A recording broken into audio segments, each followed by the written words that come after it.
But we call it 2.5D because, because we assume that this goes into the page. So whatever we calculate from these cross sections, we're going to say we're going to be able to scale as a function of length. So this is the type of thing, and very often we have signals, let's say, routed on the top layer and a microstrip layer.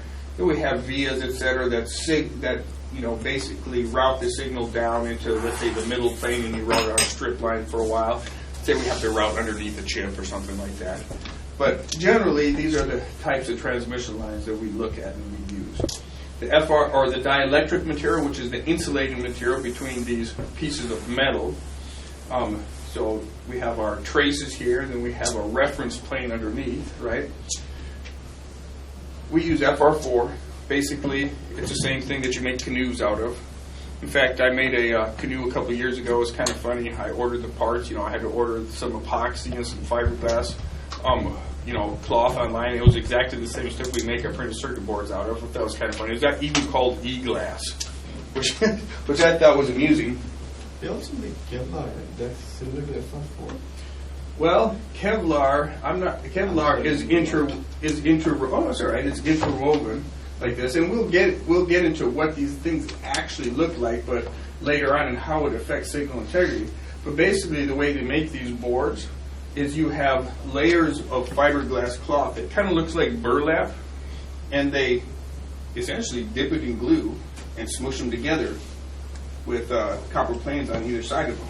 When we etch away the copper plane, that's our transmission lines.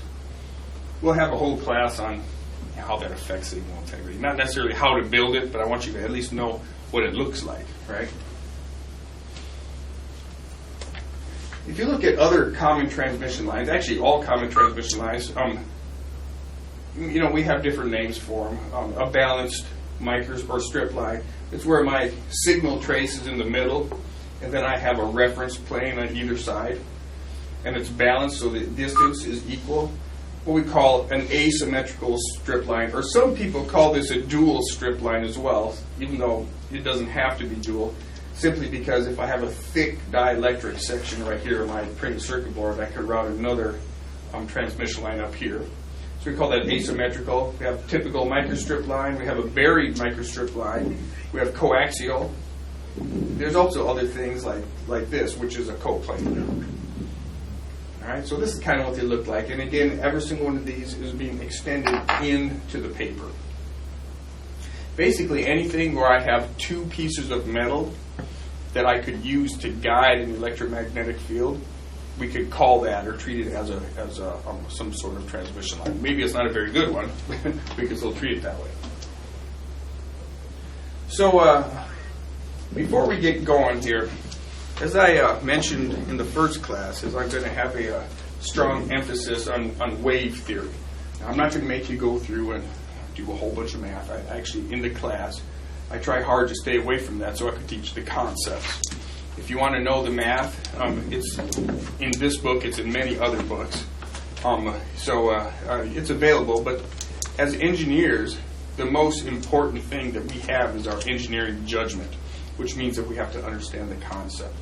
I mean, you could, if you understand the concept, you could get the answer. And if you need to solve some high-powered math, you always find some really smart guy to do it, or you can program a computer to do it.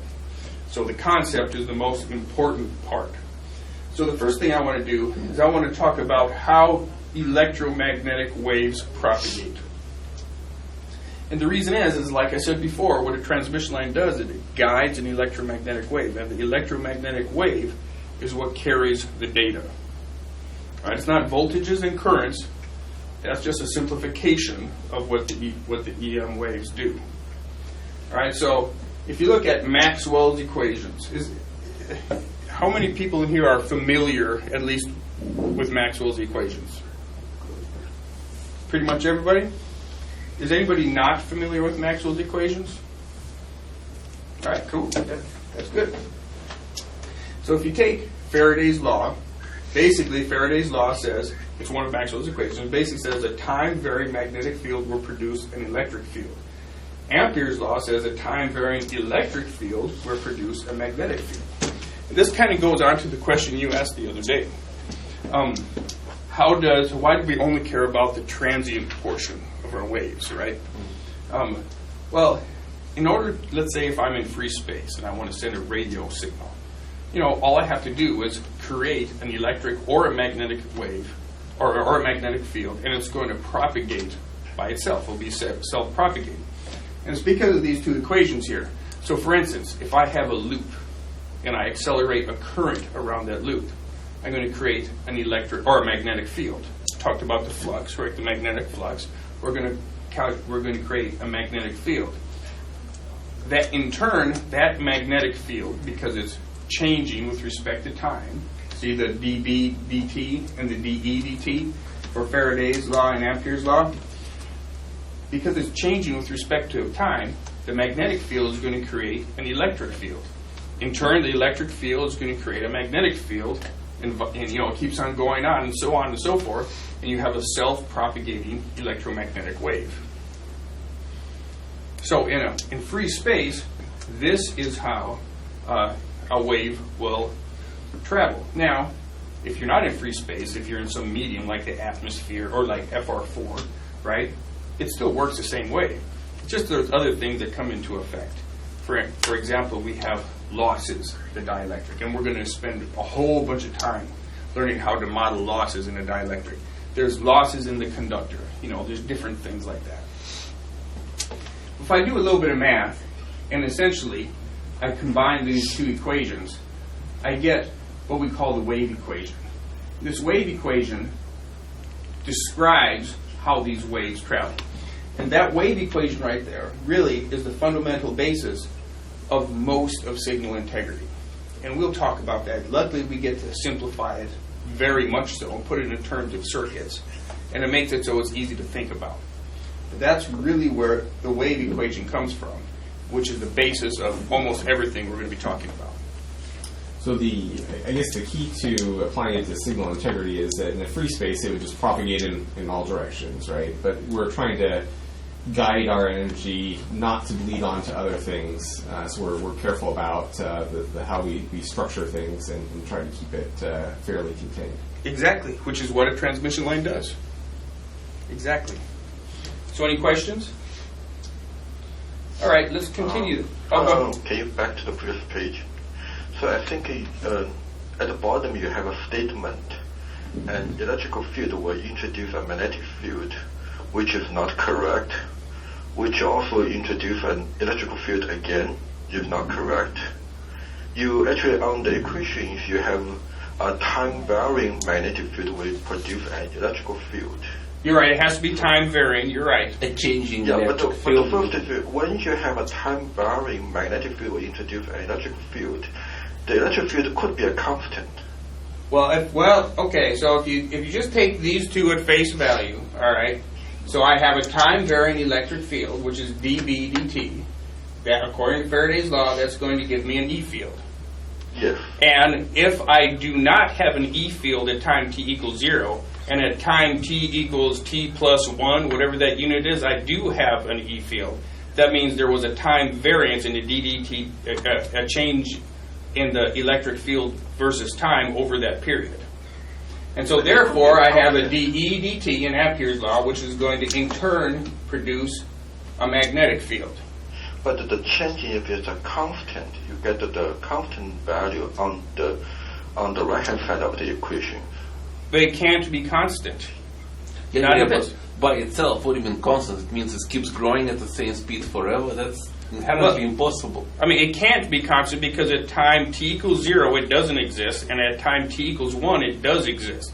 So therefore, there's a transient at that point. There's a period where it's changing as a function of time. No, you're talking about the transient, but if it's a sine wave, or a sine wave changes with time. Linear increase, then it's a linear increase. It's still going to change just with respect to time, and as soon as I have an dt, your b as a function of time, it's a linear increase. Yeah, He's but saying still the going. produced field is going to be a constant. But it goes back because to E is a linear change. Yeah, but it still doesn't make sense because if you have an electric field which is changing linearly, okay, it's growing at the same constant speed, the created magnetic field will be constant. But it's impossible to imagine that it would continue indefinitely. It means you go to infinitely high electric field. At some point you have to stop going up, which means at some point you will still create a magnetic field which is changing. So if you look at it realistically, it's still... The equations are correct. Look at the static the magnetic field. If you have a constant DC current, you will introduce some maybe magnetic field around it, but that will not give you the EM wave propagated. Correct. What my point is, because your last statement at the end of the page, I think you may want to add a little bit more conditions there. Well, that's true. I mean, but the thing is, I'm trying to convey a concept here. And, actually the best way to do it is probably, I've had this comment on this page before, actually. A time-varying electric field will induce a time-varying magnetic field, etc. I mean, I could do that. But the idea... a time-varying magnetic field will only produce an electrical field. You cannot say it will produce a time-varying electric field. Well, then Faraday's law and Ampere's law must be wrong. No, because the time variant does not limit what kind of the time variant. It's a constant. Yeah, then you don't have the second time variant. All right. If you'd like to discuss this more, let's do it offline because I'd like to understand what your point is. But the idea here is you get this self-propagating electromagnetic field. Because we have that, you can use the sine wave as the example. Because both parts have to be varying, then you will introduce the wave. Okay. Okay, I think the second is the fundamental thing is kind of, let's say the plot, you have the arrows indicating the wave propagation direction. Mm-hmm. Then your both E field and the H field should be orthogonal to that direction. You cannot have the same direction as that one because EM field is transverse waveform, where the field distribution. Yeah, so... unless you have another direction propagation. Like I said, if you want to discuss this more often, I don't want to get off the point here. The point was that I'm trying to explain, okay, this is how an electromagnetic wave in free space will propagate. And also, I noticed another error on my folio here. I have B and H. One of those should be an E. Yeah, so B should be changed to E, but you should not have the kind of the same direction as the propagation direction because that component with the H component will form another direction of the wave propagation. Well, it'll be in 3 dimensions, yes. No, your arrow indicating this is one direction. I know. This is a concept that I'm trying to develop based on how a transmission line will work. So how about we discuss this offline if you'd like to give me a call. I'd be happy to discuss this with you and get your opinion on it. Okay. However, I'd like to move this particular class forward. Okay. All right, thank you. And what's your name? Jing Zhao. Okay, thank you. Give me a call. Sure. Or you can send me an email, whatever you'd like. Okay. All right, so based on that, this is the concept of how a electromagnetic wave will propagate in free space. So I got a question. When we confine it to this propagating wave to a transmission line, it seems like a simple question, but it's not as simple as you think. Who can answer the question, how does a transmission line work? Quickly? Silently. You will see the wave delay along the line. You will see, but how does the wave propagate from one end to the other? How can we describe it in a way to get our circuit model, let's say? Because remember, as engineers, we like to think in terms of circuits, but circuits are only useful if we apply them correctly. Is a series connection of infinitely small L's and C's. That's right. That is exactly what it is. But oh, that was me, wasn't it? No, actually, So- I said that. So I'm getting a pretty bad echo here, so if you guys aren't talking, please mute. So to demonstrate how a signal propagates down a transmission line and how we derive the circuit, it'll give us a little bit of insight to, basically, to work it out. So if I have two conductors, I have a signal conductor and I have a ground conductor. You know, unless I want to drive, let's say, a signal from the left-hand side to the right-hand side. If I put a voltage across those two, right, what's going to happen? Oops. Put a voltage across those two. Each one of these lines has electrons in them, right? They're conductors, so they have electrons. What's going to happen? Well, I got charges in my signal conductor. I got charges in my ground conductor. And so, as soon as I put a voltage across it, I have an electric field, right? The voltage is nothing but E dot dl. So it's the voltage represents the electric field, but when I put bounds on it, basically, you know, from a circuit point of view, right? So it's the strength of the magnetic field or the electric field, you can think of it. Also, I have a capacitance, a mutual capacitance between these two, right? Because if I have an E field and I have two conductors, therefore I What do you mean mutual capacitance? the capacitance between the top conductor and the bottom conductor. But what about the mutual? You said mutual capacitance. Well, I'm defining this as the capacitance between the top and the bottom conductor. Yeah, but that should be just a capacitance, not a mutual. Well, it's the mutual capacitance between those two lines. I could have a third line on there too, and I could have another mutual capacitance between those two lines as well. So at any rate, I'm going to have a capacitance between these two lines. That's going to be a function of the charge and the voltage, right? So right away, you could start thinking about our transmission line model. We know that we're going to have a capacitance associated with it, which we kind of already know anyways, right? But then what happens? So if I observe a short section of transmission line of length dz, all right, and I realize that when I put a voltage across here, I'm going to push one electron, and I'm going to pull the other electron exactly the same amount on the other side. So what does that mean? If I got an electron moving that way and an electron moving that way, what does that give me? Electric current. A current in a loop. Exactly. Right? So that gives me my delta I, which leads to my magnetic field, which leads to my definition of inductance. All right? So you can see for this very, very short section, I'm going to have an L and a C, and that will describe what happens over that short section. All right, then if I consider the very next delta Z, well, what's going to happen? Well, this electron right here, this first electron, it's going to move just a little tiny amount, and it's going to bump into the next electron. They're going to repel each other, right? Bump into the next electron, so I'm going to make that guy move. Similar down here. I'm going to have charges moving down here, so I have another loop. So therefore I have another inductance. And because I have charges separated by a dielectric, I'm going to have a capacitance. So you can see for every single subsection, very small, infinitely small section for these lines, I could model it with an L and a C, and that will describe the electric and the magnetic field as that signal. Could you guys please mute? Hey, Steve, can I ask you a question? Oh, sure. Can you talk about the mechanism when you said you push the one electron on the top and you pull the one on the bottom? Can you? Sure. The concept of what is that? The physics mechanism there that's happening? Just to make sure I understand it right. Yeah, sure. So if I have an electric field, basically it's a separation.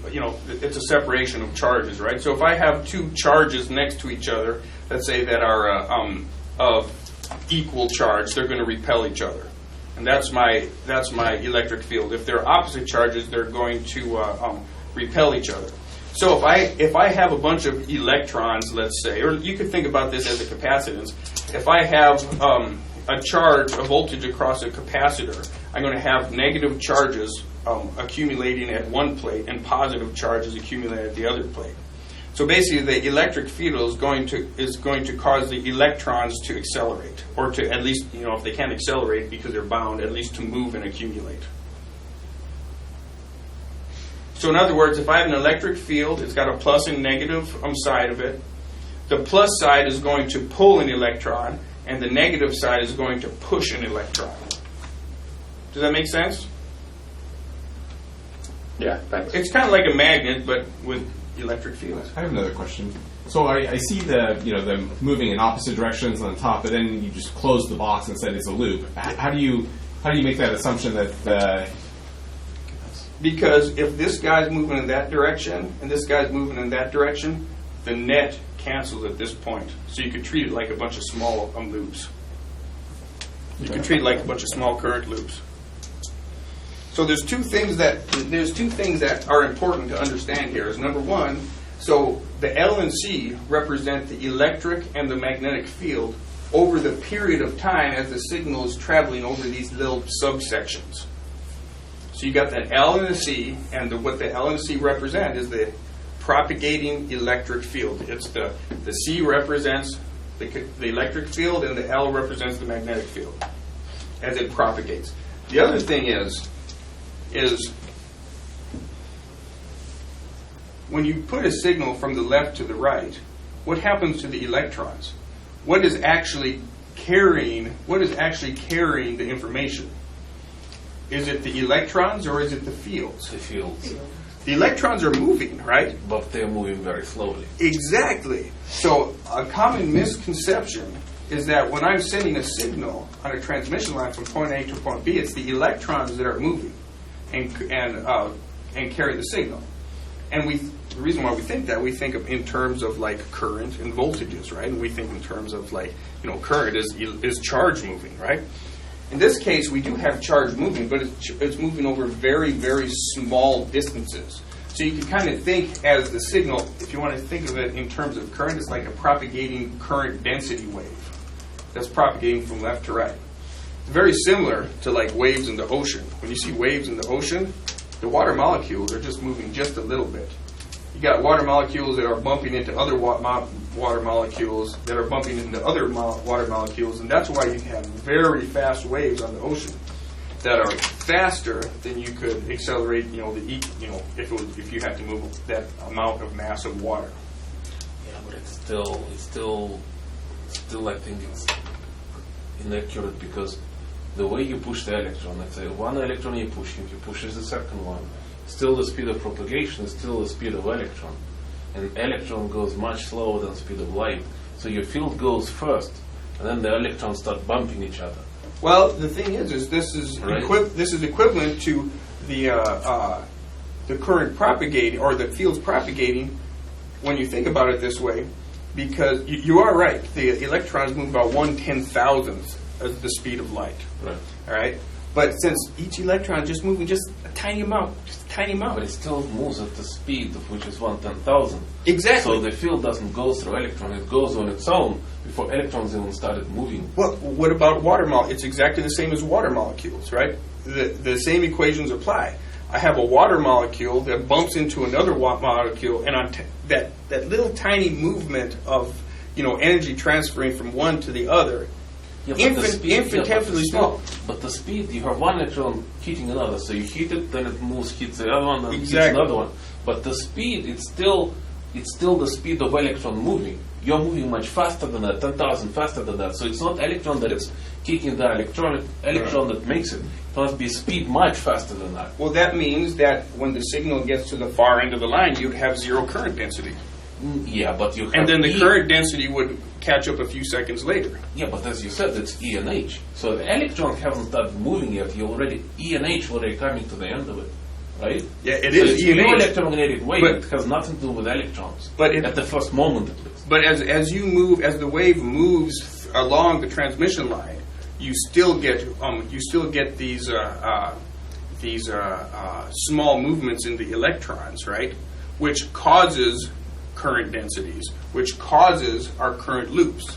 Because if what you're saying is correctly, that the wave would propagate really fast, and by the time it gets down to the end, there would be no electrons moving at all. Then we'd have no current density. Well, I would assume, again, I'm not a specialist in maximum, I would assume that at every level the electrons would start moving. But As the field propagates it, yes. Right, but the point Yes. is that it's not that electron pushes another electron. So by the time when the first electron is pushing the second blah blah goes to the end, the wave are already done back and forth multiple times. So it's not the electrons pushing them, because electrons push very, very slowly. Well, water molecules push very, very slowly too. No, but it's not water, right? But But, the- again, it's, this- you don't have water magnetic field, right?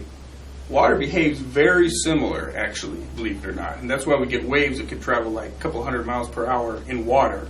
Like how fast do tidal waves move? They travel very quickly, right? Yeah, they can go quickly. But you do have a point. You still have a self-propagating, because as soon as I generate a magnetic field or an electric field, right? I'm going to generate the next one, Starts and it's going going to on its propagate. own. And as it propagates, it's going to wiggle electrons, right? Yeah. As it propagates, so I still will have a current density. But which comes much later. No, I think the current density, it has to come at the same time, because if I have a field, let's say at some point when I have a field that's propagating at the end of the transmission line, as long as I'm still wiggling electrons, if I'm wiggling electrons, I have a current, because that's the definition of a current. If I have a current, I have a magnetic field. If I have a magnetic field, I have an electric field. Yeah, because if you don't have electrons that can move very easily, Does that make sense? you don't have Yeah, you don't it makes have current transfer. Yeah, but who said there must be current to transmit electromagnetic information? Because this is the property. Well, Yeah, but this what is, I'm this saying, is working more like radio, right? You have electromagnetic waves, exactly, and then the but electrons come later after that. no, the electrons still wiggle along with the field, because if I have a field, that electric field, for instance, at the far end of the transmission line is still going to pull on an electron. Just the fact that a field is there, whether I induce it on the left-hand side or it propagates to the right-hand side. As soon as I have a field there, it's going to pull an electron.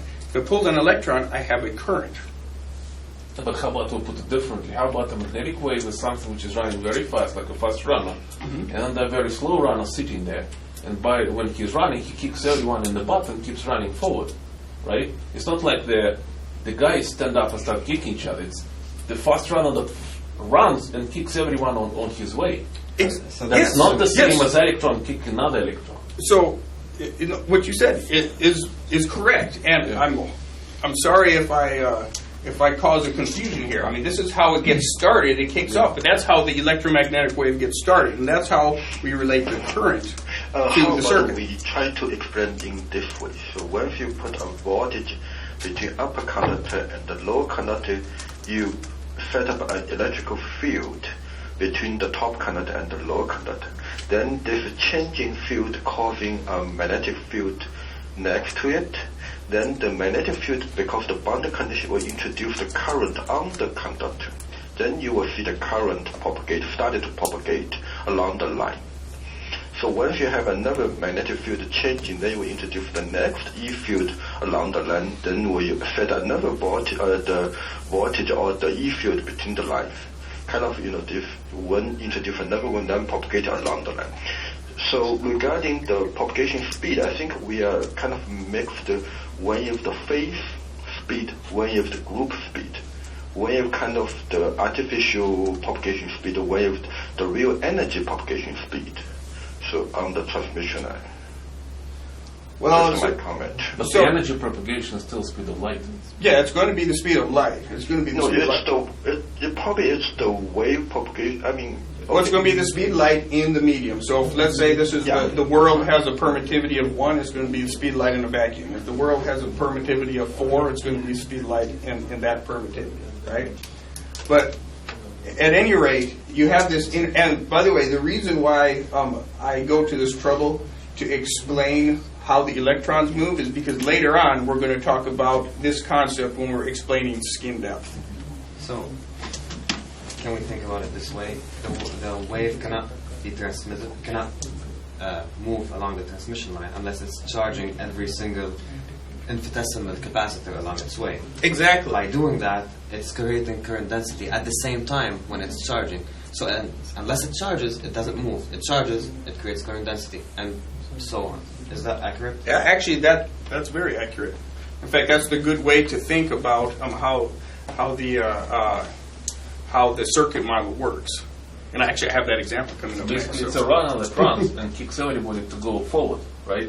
So everybody starts going follow that. It has to But- happen concurrently. Yes, concurrently. So you're sitting here, I'm running slowly, but still you're sitting.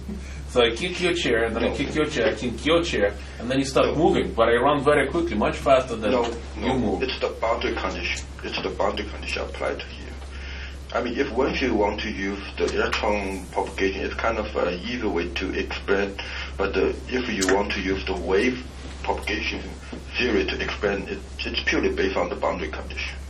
Well, at any rate, what we're trying to explain here is how the circuit model works and how it propagates. The circuit model is a model. It's kind of you want to make it a simplified IOC model. That you kind of the current on the conductor. Yeah, so hold on. So if you look at this and you chop it up into every single delta Z, then, ignoring the R and the G right now because those are the losses, we haven't talked about those yet, right?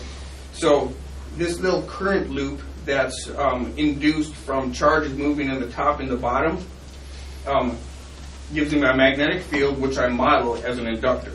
So in my circuit model, really what the inductor is, it's my circuit component that tells me, basically what my magnetic field is doing. And then if I look at the electric field that's induced between these guys, due to the fact I have charges on each side and I have a dielectric in between, that's my capacitance. So I think you kind of already asked this question, so don't answer it. Can you think? I think I have it next. Based on this previous explanation of how a signal propagates on the transmission line, using the circuit model, how would you kind of guess how you would calculate the delay? Speed of light, Time you need to charge and it. distance, right? I said you can't answer. You already said it.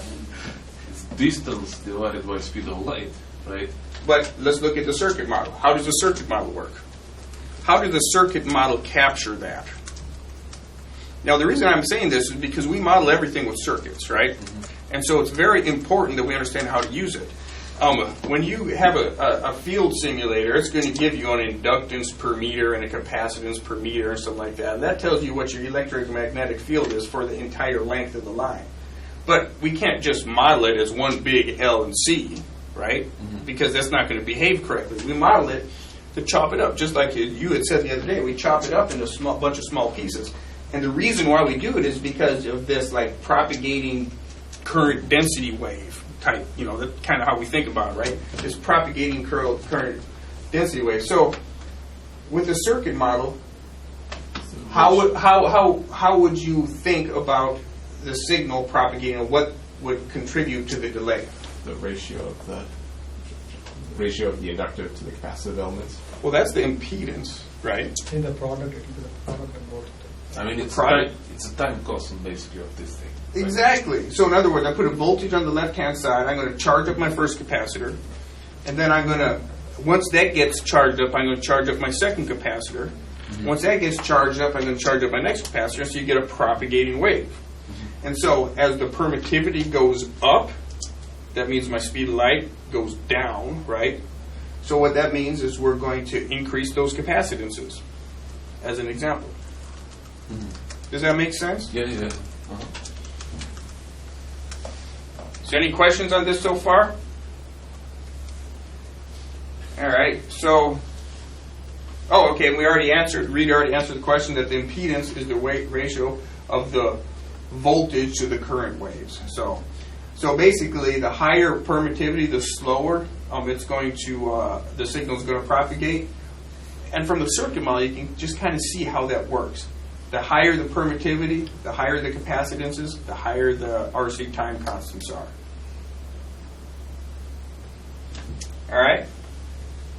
All right, so one of the things that I try to emphasize in this class is, and I already did a little bit, is visualization, is understand the concepts. And one of the things that we're going to cover later on is this thing called field mapping, where you could get your L and C for a transmission line without a field simulator. It's how we used to do it in the old days before we had good computers, actually. Actually, when I first started working on this in the early 90s, that's how we calculated transmission lines. And then when we first got our first 2D field simulator, like, holy cow, this is great. So, I want to talk about how an electric field orients itself on a transmission line. We already kind of talked about the fact that there is an electric field, but what does it really look like?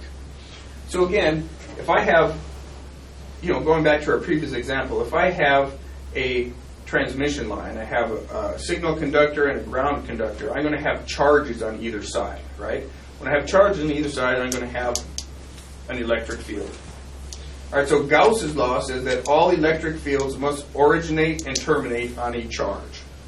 So let's say, for argument's sake, that I have a perfect conductor, so something with infinite conductivity. We call that a PEC, or perfect electrical conductor. In this particular case, I'm not going to have any charge on the inside. All the charge is going to be sitting on the outside for this particular example.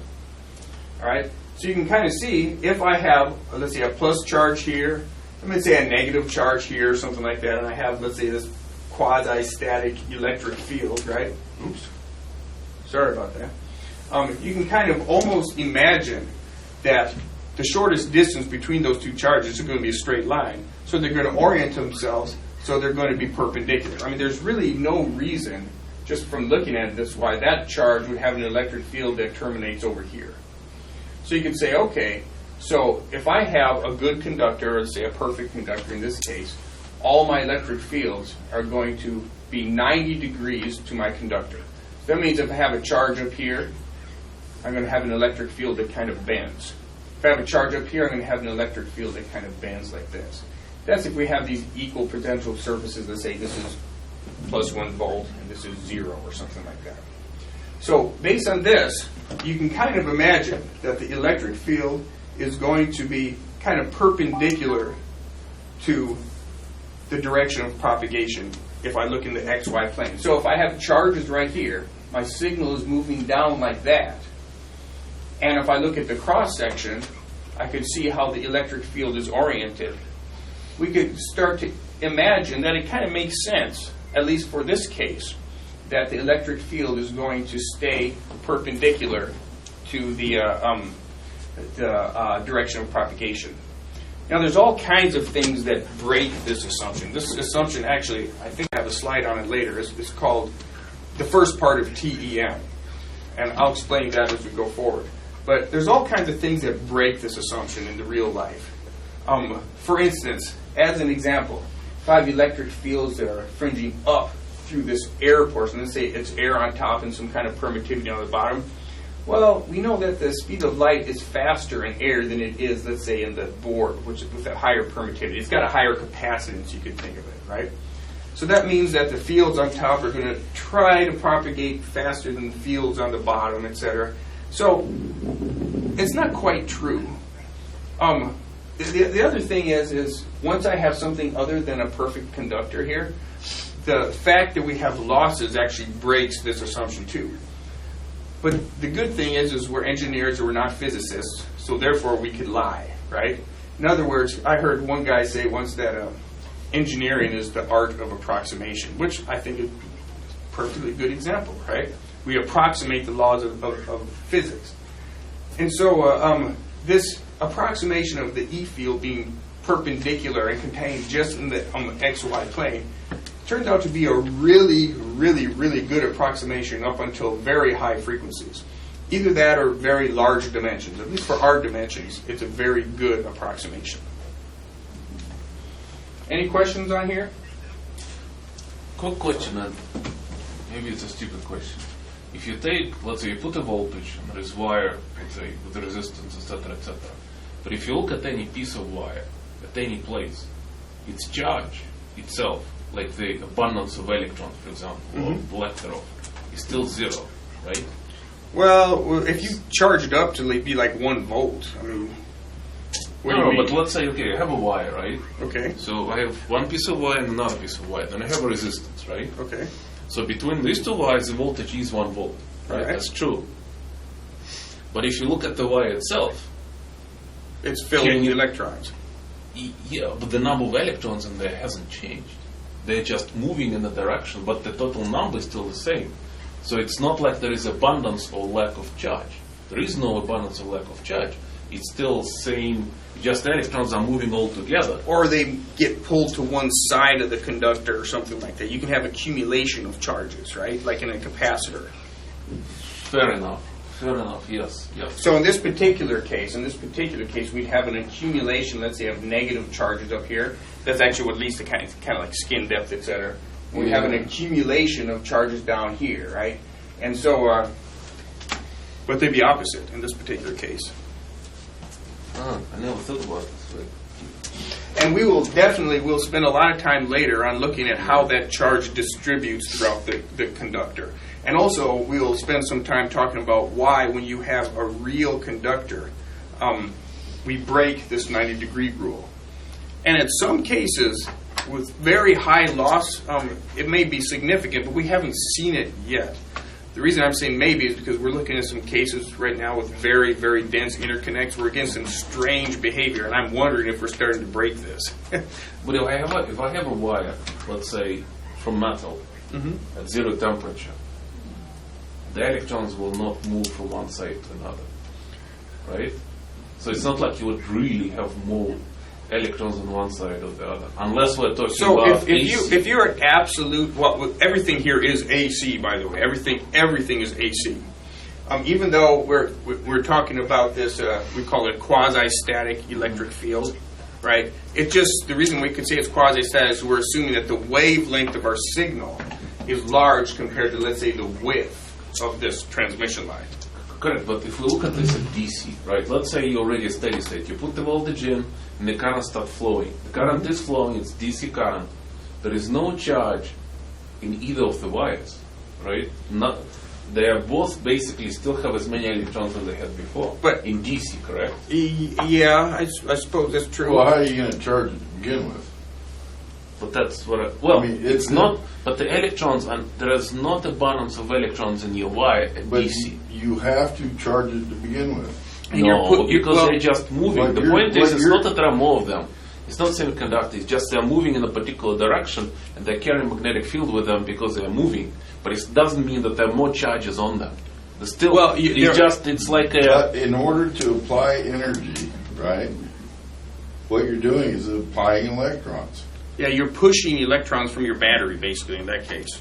Yeah, but in each piece of wire, It's they still got electrons in it. Yeah, but they're you're still pushing passing through it. Like you have a long bottle, and through like one side, the water going through, but the amount of water in here is still constant. Exactly. But it's the same here, so there is no extra charge. There is no actual There charge. is extra charge. In this particular case, you're pulling the charge towards the bottom because that's where your fields are. So I'm putting the charge, so let's say there's probably another ground plane up at infinity at the top. Okay. But the closest ground plane is down at the bottom, or whatever it is, power plane, it doesn't matter, right? And so because of that's the strongest, that's the closest place for the fields to go, so they're going to be higher there. Okay. You still will have some on the top, and you will still have some going off to infinity or fringing way around like that. But the charge will accumulate at the bottom because that's where the fields are. Okay. Does that kind of make sense? Yeah. All right, so now let's talk about the magnetic field. We kind of already talked about this a little bit. If we have an electric field, we already said that we're going to have a magnetic field as well. All right. So Ampere's law says that the magnetic field is perpendicular to the direction of current flow. And for our purposes, it is, right? For our purposes, it is, especially if you look at our transmission line right here. If we have a current flowing, let's say, on the top, and it's just these electrons being pushed just a little tiny amount, but it's still current, the magnetic field will wrap around it. You can kind of use it the right-hand rule to figure out what they look like. But this is, the side view. If I look at it from the cross-section view, you could simply take the electric field, draw it perpendicular to my conductor, and then wrap magnetic fields around it, but make sure that wherever you draw these magnetic fields, they're always perpendicular to your electric fields. So we know that we want them to be perpendicular, and what this does, it forces the magnetic field to stay within the XY plane as well. But of course, there's things that break that exist in real life. just they're small, so we can ignore them at this point. There will be cases as we go forward that we can't ignore that anymore, but at least for right now we can. What breaks it? Well, there's a couple of things that'll break it. Is first of all, a real conductor. You could kind of think. Now I'm going to have to draw on the board right now. I'm going to have to draw on the board right now. So sorry for the people. I'll try to be quick. If I have a bunch of electrons here, or my example, I just used one electron that could only move in one dimension, like up here, right?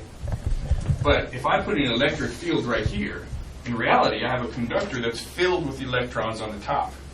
So as soon as I push that guy, let's say I nudge that guy, I'm going to be nudging that guy up there, I'm going to be nudging that guy right there, right? So I'm going to have a component going up into the conductor and one going, let's say, from left to right. In this particular 2D example, right? So that means if I have a current moving, because I'm pushing an electron up into the thickness, if I have a current moving, a charge moving up, I have a magnetic field that wraps around it. And if my E field is perpendicular to that, which we know we want it to be, it should be, that means I have an E field going in that direction. So therefore, if I kind of take the sum of these guys, whatever, how you want to do it, you could take, kind of add these guys and get a vector of the E field or something like that. You could say I have a component that's moving in the direction of propagation, which means that my net electric field is no longer perpendicular to my lines simply because I have real losses. If I have a PEC where I don't have any electrons into the thickness of it, in our idealized case. But the good thing is this affects losses a lot, but it doesn't affect TEM a lot, at least not for our applications. In some applications, if I have a really big transmission line, it starts to affect it. For our small transmission lines, it doesn't affect it that much. So basically, Gauss's law says that these magnetic fields are going to have to wrap around. The good thing is, if you could understand how to draw the magnet or the electric field, you could always get the electric field. At least for our cases, right? All right, so I was hoping to get to the end of this today so I can give you your homework, but I guess I won't. All right, so a couple of things. We've kind of talked about this before. Almost everything in signal integrity, we get to make some nice approximations that really make our lives a little bit more easier. We get to simplify Maxwell's equations to what we call the TEM, or transverse electromagnetic mode, or propagation of plane waves.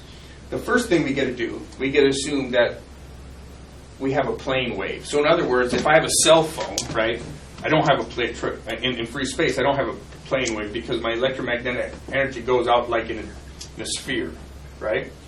If I have some water and I throw a rock in the water, it's going to spread out in a circle, right? So it's not a plane wave. But if I take that circle, let's say in my water, when I throw the pebble in it, and I draw a really, really thin line from the center all the way out to the end of the lake or whatever, the curvature over that really thin line is going to be really small. So that means for that particular section, I could approximate it as a plane wave. And since our transmission lines are so narrow compared to the wavelength of our signals, it means we could approximate everything with a plane wave up until we get either really big transmission lines width-wise or really high frequencies, really, really, really high frequencies. And so we get to make this approximation, and we get to make this TEM mode approximation, which assumes that the electric field is perpendicular to the magnetic field, and there is no component of the fields in the direction of propagation. So, like I said, this TEM mode, we break it all the time. People freak out about it, and they need to not freak out about it because it works really well for everything that we do. But you always hear somebody saying, "Oh, you're breaking TEM," freaking out, thinking that that's the reason why you're getting the wrong answer. And I've never seen it to be correct yet. Not saying that someday it won't be correct, but I haven't seen it. So what frequency then what length? So if you take, let's say, a 5 mil transmission line, let's say for a PCB, you get I think I approximated once a 1% error at 80 gigahertz through this. And that was based on some empirical stuff that I got out of it, out of a microwave textbook. But I'm like, okay, that's pretty high.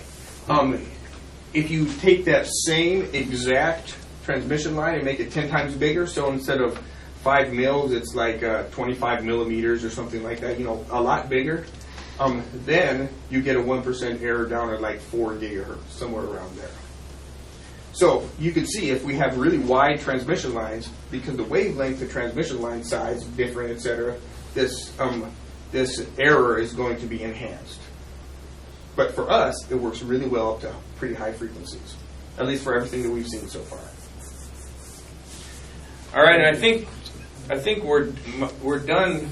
Okay, one more foil here, and this here really tries to relate our field and circuit theory. We're all engineers. We like thinking in terms of circuits, right? But really, all circuits are simplifications of Maxwell's equations. That's all they are.